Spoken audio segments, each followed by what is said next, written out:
فام دامەزراوەی بەروەردەیی فام ئەنجومەنی بەڕێوەبەرایەتی ئامادەیی ئەڵساوە بە ساسانی یەکەمین ئاهەنگی دەرچوونی قۆناغی دوانزەی زانستی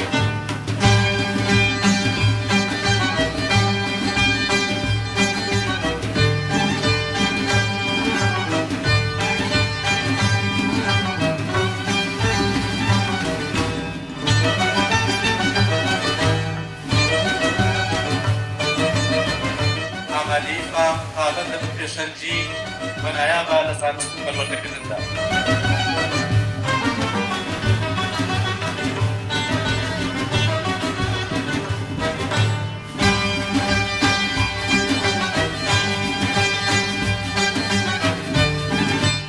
وەکو گەورە لە قورئانە دەفەرموێت وأن ليس للإنسان إلا ما سعى واتە هیچ شتێک بۆ مرۆڤ نییە جگە لەوەی کە هەوڵی بۆ دەدا.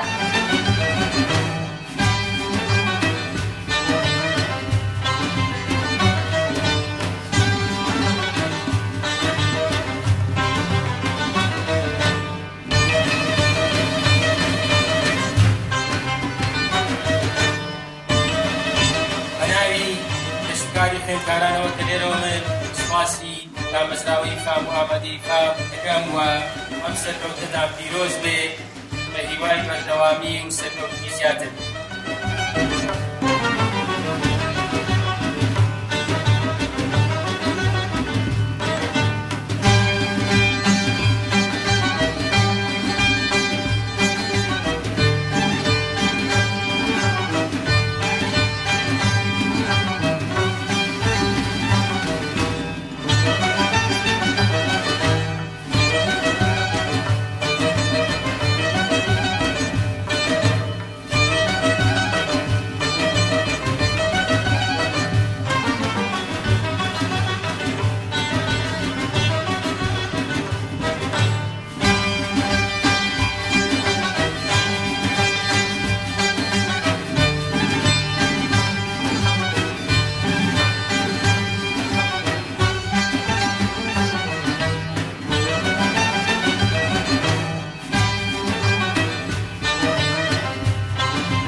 هەڵبژاردەی ئەو کەسانەی بە باشترین نەبێت ڕازی نین.